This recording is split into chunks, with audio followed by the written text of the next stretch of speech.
Thanks very much for joining us for What to Do When the Virtual Auditor Comes.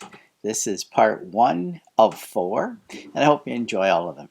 You can reach me at jim@simplifyiso.com or over here on our website with this handy contact button. COVID has changed everything. For those of you who need to stay ISO certified, you'll have to go ahead with an audit. There can be a little bit of cushion time, but not a whole lot. Since the auditors and employees would be putting themselves in grave danger by having a full contact audit, we're turning to virtual audits, remote audits, whatever you'd like to call it. With audits having to be done virtually, this can cause stress for both the auditee and the auditor.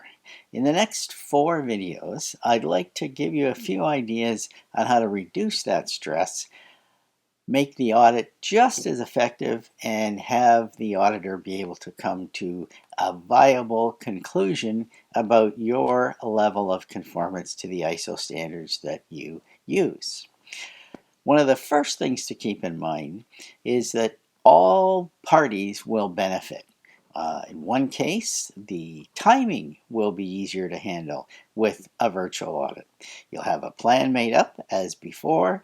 There won't be any travel between locations, so that this will cut down on extra time that doesn't add any value.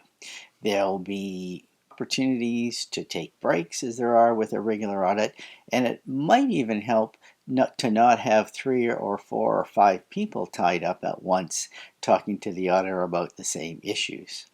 There'll be some environmental improvements. We've seen them already since the beginning of this year when businesses started to close down, probably not outweighed by the negative impact on the economy. Nevertheless, the environment has improved in a number of places. The client will have fewer travel expenses that you'll have to pay for the auditors.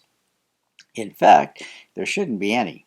The one exception might be for IATF 16949 customers. The auditors will have more time to spend with their families. This is always a good thing. And even the travel time, if it's a local audit, will be shortened, particularly commuting.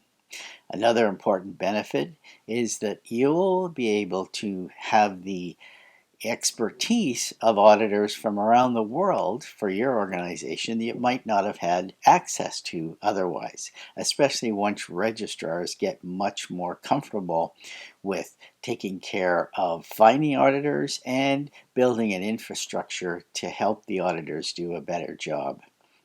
Auditees will be able to work in their own spaces.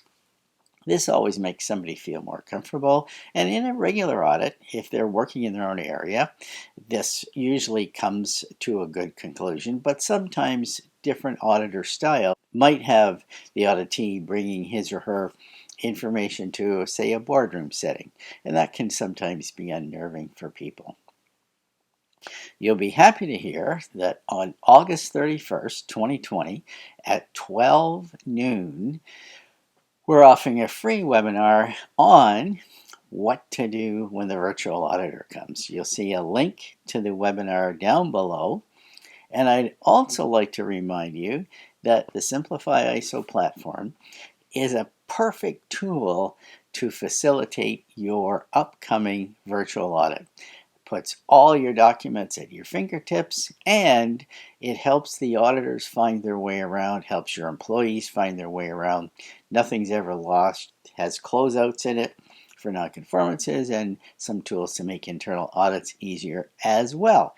Don't hesitate to go to the site and hit the schedule a demo button. I'd be glad to spend 10 or 15 minutes with you to see if it's a fit. So thanks very much again for having a look at this. Be sure to join us next time for the second of 4 videos on what to do when the virtual auditor comes. And we'll be looking forward to seeing you on the 31st at the free webinar. You can sign up for it right here on the Simplify ISO site.